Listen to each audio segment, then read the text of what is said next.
I want to welcome you all here tonight. My name is Jody Wellman, and I am currently the Secretary and Treasurer for Mortar Board National Senior Honor Society.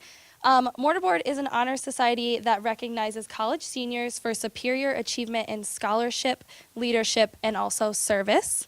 And this is our annual last lecture series that we're privileged enough to host here at BGSU. And tonight I get the honor of introducing our speaker. So tonight's speaker has been at BGSU since 1995 when he came to the university to work on his PhD in the Department of English. He currently is an instructor in the Honors College, but over his career at BGSU, he has taught courses in first-year writing, literature, women's studies, and also gay and lesbian studies. Over the past several years, our speaker has also taught many special topic seminars within the Honors College, and some of them, I'll name some of them. One of them is Demystifying Harry Potter and the Deathly Hallows, Revisioning Oz on Adaptions of The Wonderful Wizard of Oz, Tracking the Vampires, Bloodsuckers in Literature and Film from Carmilla to Edward Cullen, Happily Ever After, Adaptions and Retellings of Sleeping Beauty, Exhuming the Walking Dead, The Rise of Zombies in Contemporary American Culture, and Deliciously Addictive Dexter, what Jeff Lindsay's serial killer says about those who watch, read, and adore him. So in addition to special topics seminars, he regularly teaches the core curriculum honors classes, Introduction to Critical Thinking, and Critical Thinking About Great Ideas, as well as advising honors projects for students within several different majors. Our speaker has been named twice in Who's Who Among America's Teachers, has been nominated for the Distinguished Lecturer/Instructor Award from the College of Arts and Sciences, and was named BGSU's 2010 Master Teacher Award winner by the Student Alumni Connection.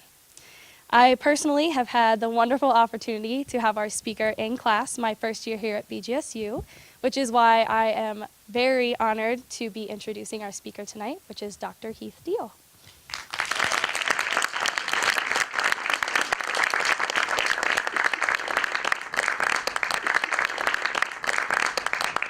All right, I'm hoping, yeah, that sounds like it's working, right? I'm also hoping that I live up to that introduction there. Makes me sound a little bit cooler than maybe I am, so we'll see. I'm just going to jump right into this and start with a little bit about who I am. For as long as I can remember, school has been the single most significant and defining experience of my life. You see, school is the place where I figured out the kind of person that I wanted to be. It's the place where I realized how I fit in this world, and it's also the place that showed me what I wanted my life to mean, and it's given me the opportunity to build my life in that image. So given this lifelong love affair with all things school-related, it's probably little surprise to those of you who are here tonight that the subject matter for my last lecture is teaching. What might surprise you, though, is what I have to say about teaching. And I'll get to that message in a minute, but before I do, I want to take a little walk with you down memory lane, my memory lane, and I want to give you a sense of where the message at the center of my last lecture comes from. All right, so when I was growing up, I had this image of who teachers were and what they were about, and that image came from movies like The Mirror Has Two Faces. Now, this is a really young audience, okay? I'm getting that from just looking out at you. I don't even have to try to calculate the mean age out there, which I don't even know if I could do. But if you've not seen The Mirror Has Two Faces, it doesn't really matter. Because I think what you'll find is when I start describing the scene that was really impactful for me, a lot of Hollywood movies about teaching have this very scene. So I think you'll get it, and you'll be able to connect with the movie that you've seen. So anyway, The Mirror Has Two Faces is about this middle-aged academic, played by Barbra Streisand, and she teaches literature at a university in New York City. She is not very happy with the way that she looks, and that leads her to live out this fantasy life in the romantic poetry that she teaches, but it also leads to some really bad relationships with the men in her life, all right? So when I saw this movie, one of the scenes that was most impactful was kind of like this. So you have Streisand. I'm going to move around a little bit because I feel confined up here. So you have Streisand down in front of an audience of people, and there are these students in a lecture hall, and this is a huge lecture hall. I mean, it has a mezzanine. It's so huge, right? And there's Streisand, and she's giving this lecture about romantic love and the poetry that her students had read, and it goes on, but not in a bad way. It goes on in a good way, right? And every once in a while, the camera will shift to some of the students, but only for a second. And you see these students who are like, they're captivated by everything this woman is saying. And who wouldn't be? It's Streisand. But anyway, so these students, they're captivated. And one of the things that I realized when I was watching that film, it was something that I'd never really thought about or articulated, but it instantly became clear to me when I saw that movie. I have long believed that teachers are these great teachers, or these kind of virtuosos. They can captivate hundreds, if not thousands, of students with just their vast storehouses of wit and wisdom and knowledge. In other words, I thought that all great teachers were Streisands. Now, that naive view, it got me into a little bit of trouble when I started teaching here back in 1995. All summer before I started as a graduate teaching assistant, I kept waiting for this moment, right? And it was the moment that I thought, you're going to become a great teacher. And I had a very clear idea of what that moment would be like. Now, you're going to have to bear with me because I've been told I have a flair for the dramatic, or sometimes the melodramatic. And this is a little bit melodramatic. So I imagined this moment something like this. The heavens would open up, and there would be this great shaft of light that would shine down on me. And as the voices of the Hallelujah chorus sort of rose to this great crescendo, I would become this great teacher. Now, of course, that's not what happened, right? And so I start teaching that fall. I haven't yet become a great teacher, and I really stumble hideously through that first semester. I do a little bit of teaching. I have a lot of mistakes and a lot of disappointments. And I come out of that semester thinking, my God, you've believed for as long as you can remember that you're going to be this great teacher. That's all you were put on this world to do. And now you've failed miserably. You are not a Streisand, right? That's what I'm thinking.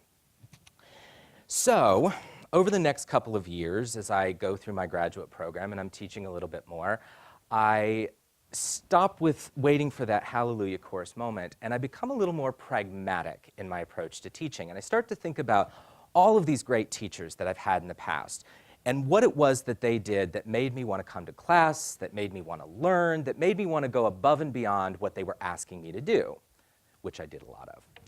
And so as I thought about these strategies, I started incorporating them into my own classes. And I realized as I did so that I was doing a little bit more teaching, I was having a few less disappointments, and I was becoming, if not a great teacher, then kind of a good teacher.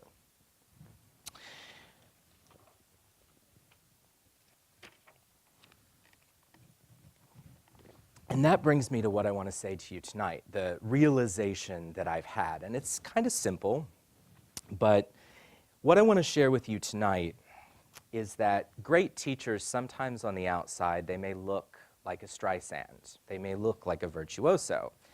But in point of fact, in the real world, outside of the cinema, great teachers, they stand on the shoulders of other great teachers. So here's what I want to say. Here is, if you're waiting for the thesis, this is it. Or if you're thinking in last lecture terms, here's the golden nugget of wisdom, hopefully, that I would want to share with the world if this was my last opportunity to do so. And I want to be clear. Someone asked me this week, are you dying? To the best of my knowledge, no. Not yet, anyway. So the golden nugget of wisdom is this. Everything that I know that is worth knowing, I've learned from somebody else. Everything that I know that is worth knowing, I've learned from somebody else.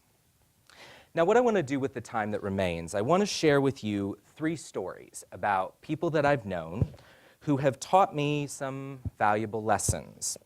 Now, you might wonder, why stories? Well, storytelling to me is a kind of art.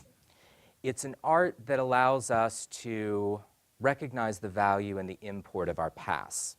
Stories are our way of paying homage to the people who have mentored us and taught us, to the experiences that have shaped us, and to the lessons learned that have made us into the people that we are. Before I get to the stories, though, let me give you a disclaimer, and that's this. I'm a teacher. We all know that.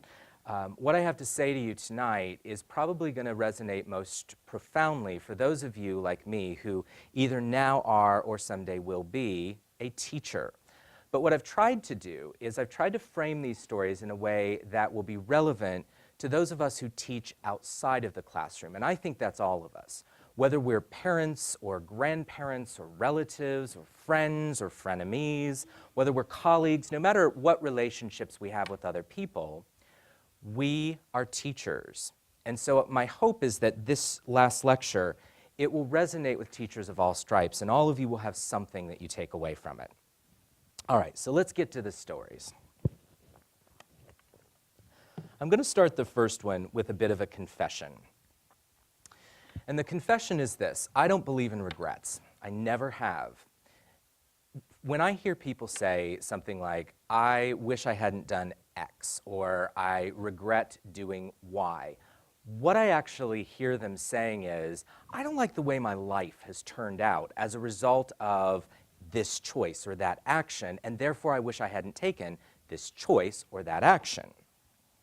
Now, I don't want to sound smug, I'll admit that, and I certainly don't want the universe to rain down any kind of heartache on me for saying this, but most days I'm pretty happy with who I am, with where I am in my life, and so for me to say I regret whatever it is like me saying I don't like who I am, and that's why I've never had regrets, at least not until after I met Lisa Wolford. Lisa Wolford came to BGSU during my second year as a graduate student. And from the moment I met this woman, I knew she was somebody that I wanted to work with. I knew she was somebody who was different and interesting, and she was somebody that I wanted to learn from because I thought I could learn something from her. Over the next year and a half, as I got to know Lisa, I became quickly one of her biggest devotees. I took every class that she offered, every single one of them. I read every scrap of research that the woman published, and I was in her office quite regularly. I'd say every day, but that would sound obsessive. And so I'll say that I was there quite regularly, and I sought out her opinion on virtually everything, but especially the research that I was doing. At the time, I was just starting my dissertation research, and before I met Lisa, I had a very clear idea of what I wanted to do. Now, I'm not going to bore you with the particulars, but suffice it to say, before I met Lisa, I had a very traditional dissertation in mind, and that was okay with me. I've never been much of a risk taker, and so the traditional was safe, it was good, it was fine. And then I met Lisa, and she had a very different experience in the theater than I did. She talked about theater in a different way. She looked at different kinds of things as performance texts, and I was excited by what she had to say. And so internally, I was torn. I was torn between the old school and the new school. And so I asked Lisa if she'd sit down and kind of talk me through this conflict that I was feeling. Now, I'll tell you this, I didn't know this at the time, and in fact, I did not know this until many, many years later. But that conversation with Lisa profoundly changed me. It changed my life, it changed me as a person, it changed the direction of my scholarship and my teaching. What Lisa said to me that night was, she encouraged me to take the riskier approach, which was not an easy thing to get me to do. It still isn't some days, but Lisa told me that I needed to do what I was passionate about, what I was interested in, and what provoked my curiosity. Lisa is the one, so Jody, when she introduced me, she talked about all of these wacky classes that I've taught over the years. Lisa's the one who taught me that it was okay to do that. Lisa's the one who is responsible for the kind of scholarship that I do, where I say, I don't care if my colleagues are going to think writing about Dancing with the Stars is fluffy or unserious or just downright stupid, because it comes out of a genuine place of interest, curiosity, and passion. I have Lisa to thank for that, and she is forever in my gratitude. Now, that's a pretty good story, right? Has a nice beginning, middle, and end. My character grows and changes for the better. Yeah, you're laughing, but it maybe left you too with a warm, fuzzy feeling. I know I have that. The problem is that I told you at the beginning of this that this was a story about regret, right? And we're not yet to the regret. So we have a second act coming, and in the second act, I don't come off looking so good. I'll warn you. So the last class that I ever took with Lisa, it was a class about modern theories of stage direction. And again, I'm not going to bore you with the particulars, okay? But in that class, we were, as the students, roughly divided between one camp who were the theory heads, the people who wanted to talk about theories of direction, but we didn't really want to get in there and direct anything, and I was one of those people. And then there was the other camp who all they wanted to do was be practitioners, get in there and do it, right? Conversations in that class could get really heated really quickly. And sometimes people left that class with hurt feelings, for lack of a better word, because they thought that other people in the other camp who were saying, this isn't really the way that I would go about directing a scene or working with stage direction, they thought that they were being personally attacked. Now, Lisa had assigned us a big paper in that class, as is kind of typical in graduate school, and so I thought, wouldn't it be great if I took what we were talking about in class, all of these conversations that are very heated and interesting, and I used them as a way to talk about the theory-practice split in theater studies as a whole, right? I was so excited. So I spend all this time writing this paper that I think is going to fundamentally change the face of the American theater. No, you laugh, but see, if you've not been to grad school, and many of you sitting in this room have not yet been to grad school does something weird to your head, man. So that's what I thought it was going to be. I thought I'd written this great masterpiece. Lisa fundamentally disagreed with me. When I got her feedback returned to me, she immediately scolded me in that feedback. And she said to me that it was not my place to criticize her teaching method. Now, to be fair, I never once criticized her teaching method, and that was never my intent. But also, to be fair, as I look back at that paper now, and I read it, and I read Lisa's feedback, I understand why she reacted in the way that she did. Lisa also told me that if I wanted a grade for this class, and I've always been a grade grubber, she told me if I wanted a grade for this class, I would have to rewrite the paper. I would have to choose another topic and rewrite the paper. And so I wrote another paper. And that paper that I wrote was really banal. I don't remember what it was about. I never saved a copy of it. It was a very traditional paper about something to do with stage direction, blah, blah, blah. I got an A on it, the semester ended, and I never took another class with Lisa. But it gets worse. The next semester, I sent Lisa an email, and I asked her if she would excuse herself from my dissertation committee. My reasoning was really stupid. It was ridiculous. I said something, and I haven't saved this email either because, frankly, I'm ashamed of it. But I said something to her like, you know, I want somebody whose area of expertise more directly reflects what I'm writing about. And again, it was ridiculous because Lisa was the very reason that I was writing that dissertation. But she excused herself. I went on to write my dissertation. I finished it. I successfully defended it. I graduated, blah, blah, blah. Life went on. And I didn't see Lisa again for a little while after that, maybe a year and a half. We ran into each other quite by accident outside of East Hall one day, and it was awkward. You know, this was a woman, I'd gone to her house a number of times. The time that she gave me that advice that changed my life, she had made me spaghetti that night at her house. And we were so awkward that last time I saw her before she left BGSU. I don't remember what we talked about. I just remember that it was very short, and then I went off to teach a class, she went off to a meeting, and that was it. I didn't talk to Lisa again before she left, and she left about a year later, took a really great job in Canada, and I didn't hear anything about Lisa until about 2 years ago.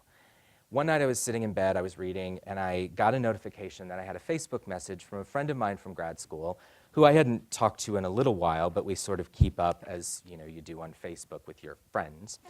And so this message from Becky, it was kind of brief, but she simply said that that week Lisa had unexpectedly died. And that message, I mean, it was a blow, and I have to admit that it still is. I kind of got chills there. I'd always imagined that Lisa and I would reconcile, that there would be this moment where I would see her again and I would say, I'm so sorry for what I did, and she would say, doesn't matter, it's fine, whatever. But of course, that's not what happened, right? Lisa died, and we never reconciled, and that is one of the only and certainly the biggest regret of my life.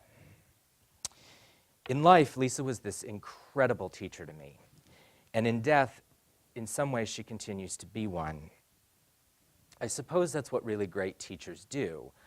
Even after we leave their classes, even after they leave this world, great teachers continue to be with us and to shape us and to mold us and to guide us. And that is absolutely how I feel about Lisa. Lisa taught me a lot of things. She taught me a lot about theater, she taught me a lot about performance, she taught me a lot about a lot of things.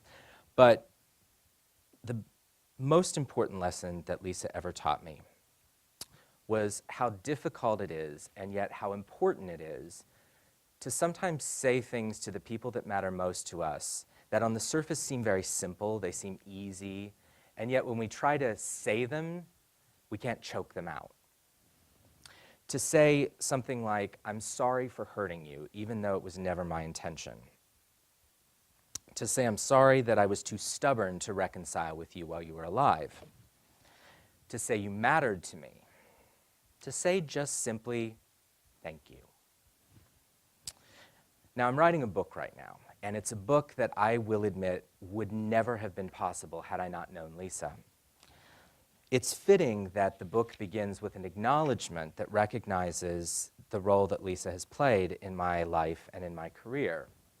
I'll admit to you that the acknowledgement is a kind of clumsy, definitely humble, but very sincere way of saying to Lisa some of the things that I wish I had said to her when she was here. So I was thinking that maybe I could read it to you tonight, if that would be okay. Would that be okay? Good, because I was going to do it anyway. All right, so it reads like this.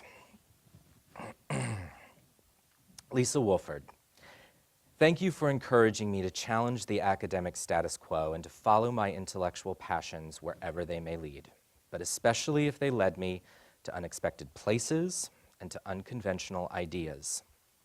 Your scholarship and your mentoring immeasurably inspired my dissertation, and without knowing you, wasted my book, would never have been possible. Rest in peace, Lisa. All right, we're going to shift gears, I promise. We're going to shift gears content-wise, time-wise, emotion-wise. We're going to go back to when I was in 8th grade, a long time ago. And I'm going to tell you about another teacher of mine. This guy's name was Mr. Brown. I cannot bring myself to call him by his first name, even now, many, many years later. Mr. Brown taught 8th grade reading class, and he was one of my favorite teachers when I was growing up. He was this cool, young, smart guy, and he was very different than so many of the teachers in my school system. My school system was kind of awful. And Mr. Brown was one of those teachers, one of those rare teachers, who actually seemed to care that we were learning something. And that's sad, but that's true. So in Mr. Brown's reading class, he gave us an assignment where we had to pick a book, any book, we had to read it, and we had to write a 3-page book report about it. Now, my school system did not have exacting standards, okay? So most of my peers were picking one of 3 types of books. Number one, they were choosing young adult fiction like The Outsiders. Number 2, some of them were choosing popular fiction.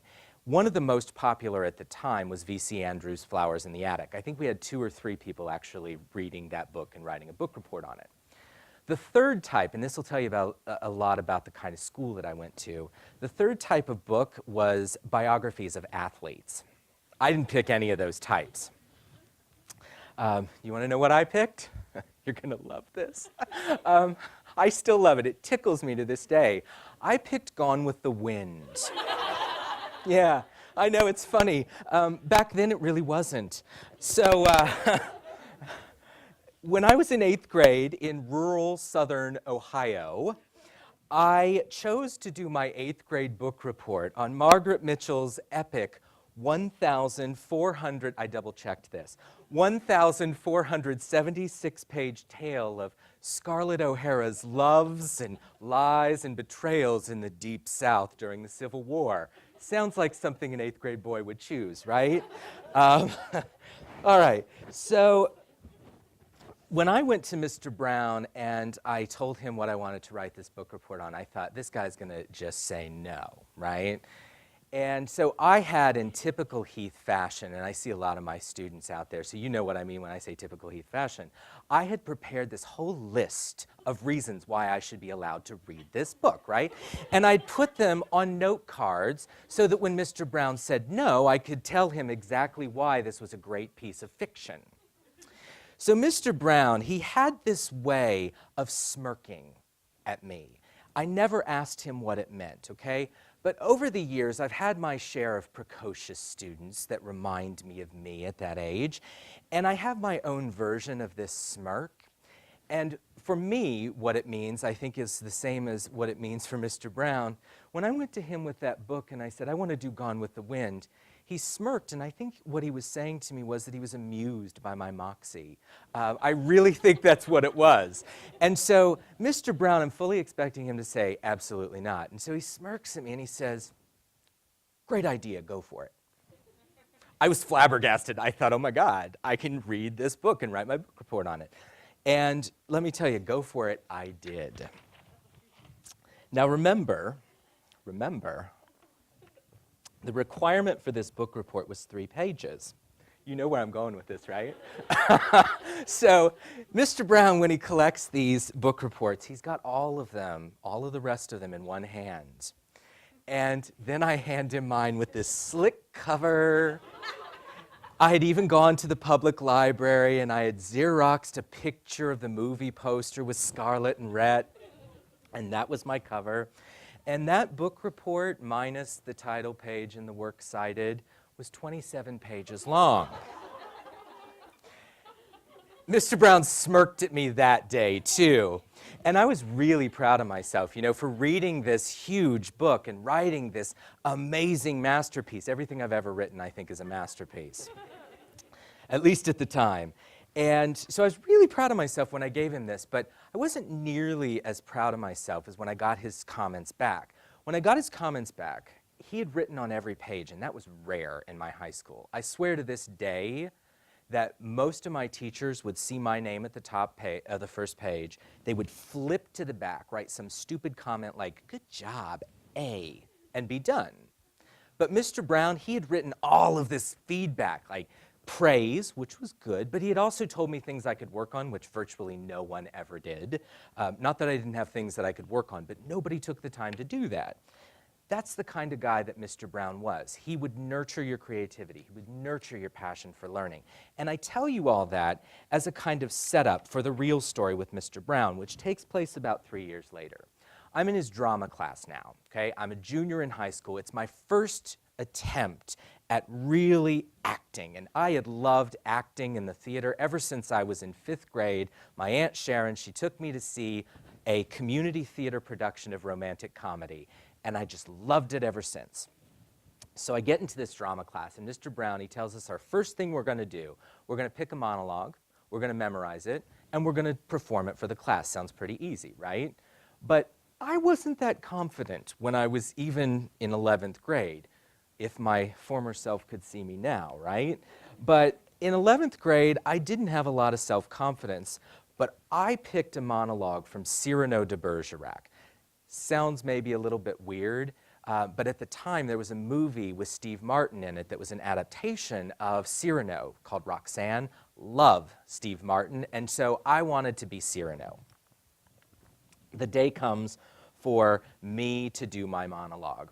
I'm walking into school, my chest is puffed out in a way that it never was, and I feel like I was Cyrano de Bergerac. We get to Mr. Brown's class, a couple of people go, I'm sitting there the whole time, as I sometimes do still, and I'm thinking, I'm better than that. And then I get up, okay? And I start to do my monologue, and 3 lines in, I freeze. I just freeze. And I can't get it back. Mr. Brown's voice is in my head saying, when you lose your line, say the last thing you remember. And the last thing I remembered saying was the word hark. So I say hark. And I got to tell you, in my mind's eye, I said that like 3,000 times that day. But I don't think I actually did. It was more like 3.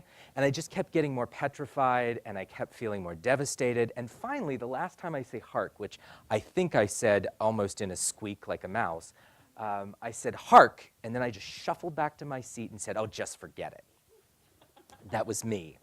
I think Mr. Brown had to know how devastated I was at that moment, and how much that monologue and doing well in that monologue meant to me, not just because it was for a grade, but because it was something that I'd always wanted to do. I'd always wanted to perform, and I was terrible at it. So it kind of surprised me.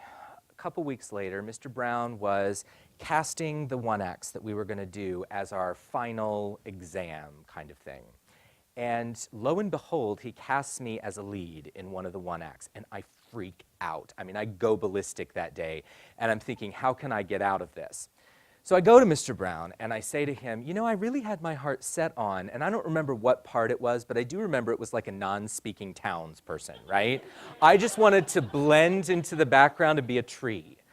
And Mr. Brown, you can guess what he did. He smirked at me, and he says, you can do it. And so I knew that there was no more discussion, right? I had to do this part. And so I practice and I panic, and over the next couple of weeks, I just keep practicing and panicking and practicing and panicking. And we get to the opening day, and I go out on stage, and I do the part. Not well, but I do the part. And I don't run off into the wings screaming, oh, just forget it. And I felt like I had had some kind of personal victory there, right? It wasn't a great acting moment, but I had overcome something that I thought I would never be able to overcome. Mr. Brown had set this bar that was so high, and I thought, you're going to suck. You're going to run off that stage, and people are going to laugh at you. And that didn't happen. Without Mr. Brown, without knowing him, I never would have dared audition for the fall play when I started college. And then I would have never met this amazing director, Pat Rodabaugh, who taught me a lot about acting. And I would have never met some of the wackiest and greatest friends that I had during college. And I would have never had the opportunity to play the lead. That's right. My first semester, my first quarter, it's hard to go back to quarters, but my first quarter of college, I played the lead, not well again, but not many men audition for plays at my school. But I played the lead in one of my all-time favorite plays, Barefoot in the Park by Neil Simon. Also, without Mr. Brown, I would have never considered double majoring in English and communication, because communication was a field that I knew I'd have to do a lot of public speaking, and I knew I wasn't good at that. And I never try to do anything that I'm not good at. And if I hadn't double majored in English and communication, I would have never met the single most important influence of my adult life, Sharon Showman. Now, it's hard to know what to tell you about Sharon, what story or stories I should tell, because this is a woman that I have known since the very first day I started college. She was my academic advisor. She had a meeting with all of her advisees right before we started our freshman quarter, or our first quarter of freshman year. And so I've known this woman since I was 18. I'm now 40. I've known her more than half of my life. While I was at Bluffton, Sharon was my academic advisor. She taught virtually all of my major courses. She was my teacher, mentor, advisor for my honors project. She was my go-to person for virtually everything. Both school problems, life problems, anything at all, I would go to Sharon. Sharon eventually also became my friend. Sharon has long been one of the first people that I want to talk to when something really great happens to me. She's not always the first person that I talk to anymore. She teaches a long way away from here, and in fact, she sent me a message today, and she said, I'd love to be there, but I've got to teach tonight. And That's just the kind of person Sharon is. So she's long been the person that I want to talk to when something great happens. When something really terrible happens, it's usually her voice that I hear first in my head, or often it's her words that kind of magically appear on my Facebook page, and she pushes me along still, years later. There's Sharon Showman. Sharon is this measuring stick that I use to assess where I am in my life and where I want to be and the kind of person that I want to be. When I talk to Sharon now, when I look at her, I still see her very much like I did when I was 18 and I first met her. She is this amazing, larger-than-life figure. I kind of idealize her, I know. But she's this amazing figure who still has so much to teach me about what it means to be a better teacher, a better mentor, a better friend, a better human being, just better. So it's hard to know what to tell you about Sharon. And what I've done is I've put together, this is where, so I'm a control freak, right? Those of you who are my students, you know this. And most of my talk has been scripted. This part is just a series of story ideas about Sharon, and I don't know which ones I'm going to get to. I'm going to look at the time. Okay, so I don't have much time left to me, so I don't know really where I'm going to go with this, but I do know what the first one is that I want to tell you, and it's about my first quarter in college. I was enrolled in this class titled Fundamentals of Public Speaking. Before I ever stepped into this class, I was told by all of the people that I had met so far, that class is taught by the hardest professor at Bluffton College. And they were right. This woman has earned that reputation. She is the hardest professor I ever had. Now, a little bit about me at the time. I was the first person in my family to go to college, so I had no idea what to expect. But I also knew that I had breezed through high school, which is not really surprising based on what I've told you about my high school, right? But I had breezed through high school, and so I thought, well, even if college is a little bit challenging, how hard could it really be for someone like me? I was a little cocky back then. So I get into Sharon's class, I give my first speech, which was an introductory speech, and I didn't do so well. If I remember right, she told me that my outline was awful, and she gave me a C on it, which I had never received except in gym class, and that's another story for another time. And the speech itself, she said that the ending was, and I quote, I have the documentation to prove it, trite. Trite! She still maintains that it was trite, by the way. We've had this conversation many times over the years. So that bothered me, but not as much as when I did the impromptu speech. And, you know, I've just told you I'm a control freak. I like to have everything in hand. An impromptu speech does not allow you to do that. So I get up there, and I'm up there for probably 30-some seconds. I just can't do anymore because I'm freaking out. So I sit down. This time, at least I didn't say, oh, just forget it. I did say, in conclusion, something, something, and then I sat down. I got a D on that speech. And I was frantic. I thought, this woman is not going to best me. She may be the hardest prof at Bluffton College, but I am going to succeed. And I worked my ass off. I worked harder than I had ever worked in a class. I put in double, triple the time that I think most people did. But in the end, I was successful. And what I felt even better about was that I hadn't breezed through it. I hadn't got an easy A. I had gone toe-to-toe with the hardest prof at Bluffton College, and I'd come out okay. Kind of personal win. All right, so story number 2, winter quarter that same year, Sharon, as I told you, she was my academic advisor. And so Sharon had this habit. It was a great habit. It was very encouraging, and she would send out a photocopy of all of our grades from the previous semester, and she would write at the bottom a little note in her signature green pen. And so on this particular grade report, mind you, the first one I ever got from Sharon Showman, right?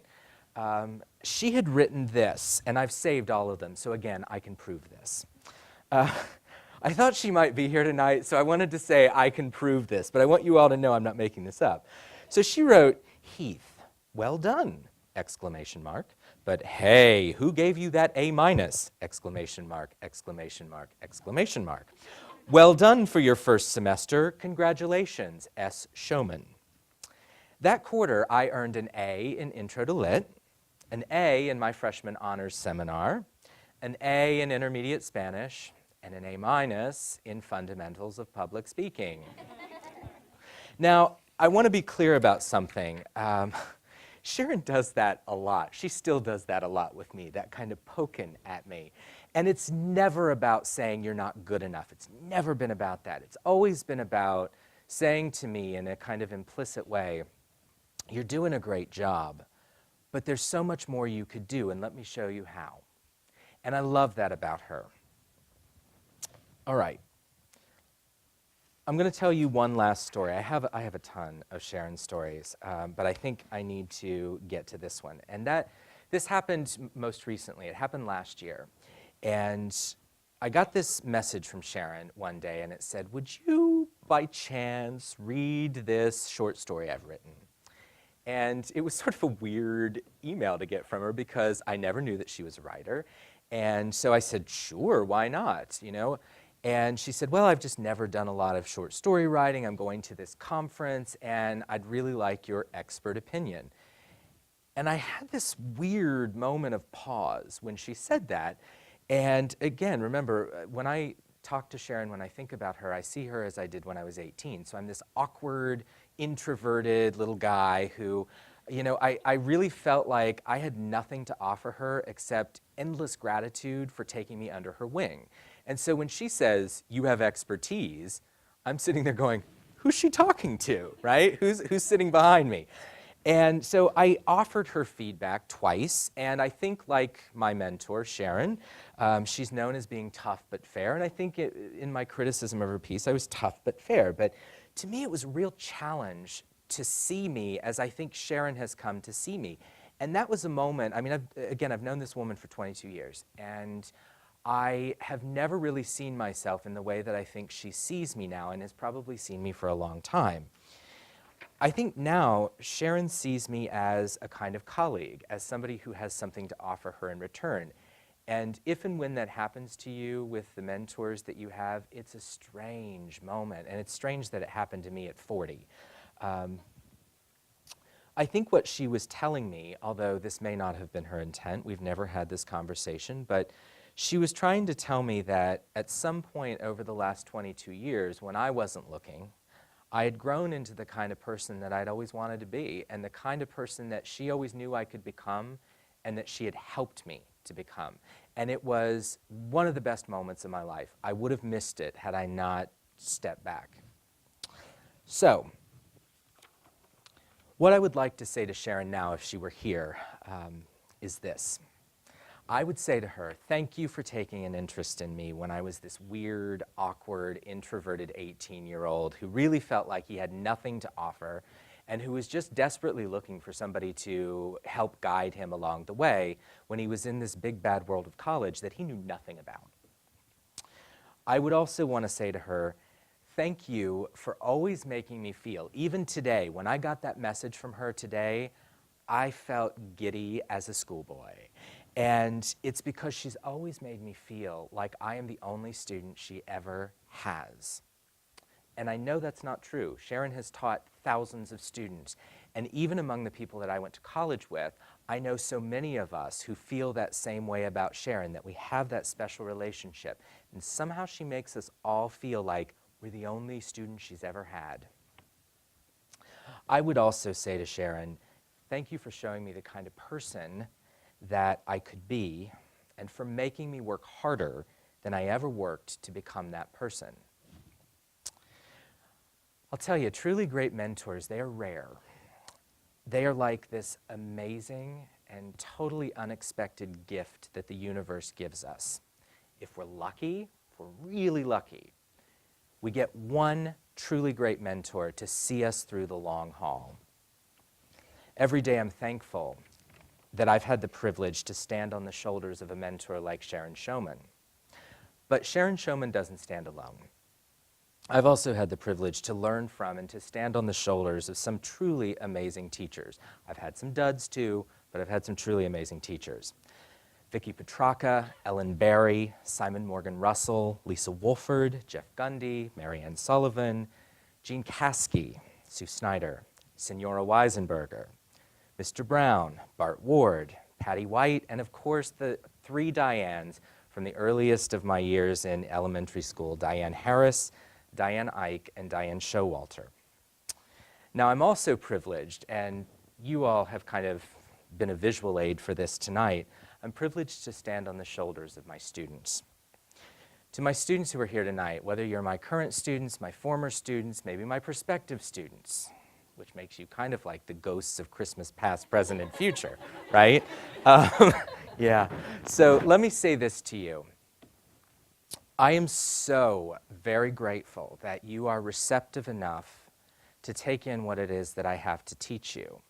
But I'm equally grateful that you are so generous to share with me what you have to teach. You're the reason that I do what I do, and I appreciate that. Outside of the classroom, I have far too many teachers to list. Everyone from my Aunt Marcia, whose birthday, her 8th birthday I was born on, and she tells me she never had a birthday to herself since. She's been like a sister to me. To my best friends in college, Sarah, Libby, and Carrie, to my grad school friends, to my dear friend Amy, and of course my list wouldn't be complete, and neither would my life without acknowledging you, Gary, and also to acknowledge, and you're all waiting for this one, right, the cat reference, to acknowledge our 5 really amazing fur babies, Scooter, Licorice, Ani, Kit, and Melba.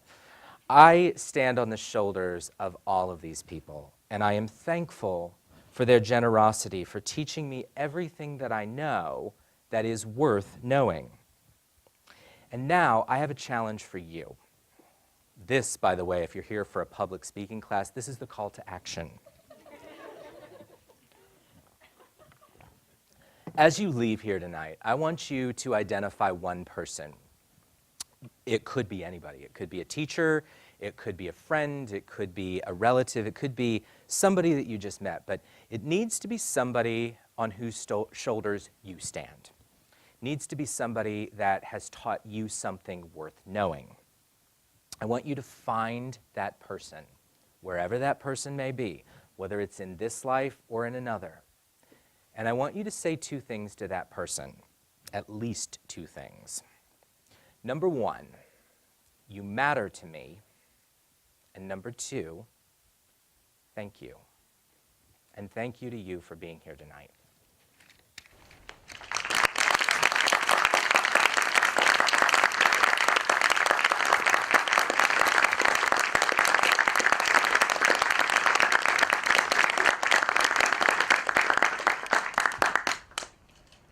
Okay. Well, if anyone didn't tear up a little bit during that, I did. Anyways, I think we can all give Dr. Diehl another round of applause.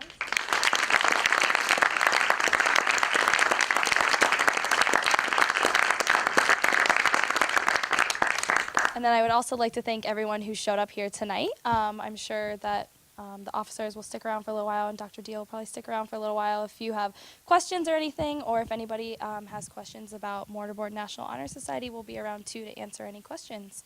But if not, have a great evening.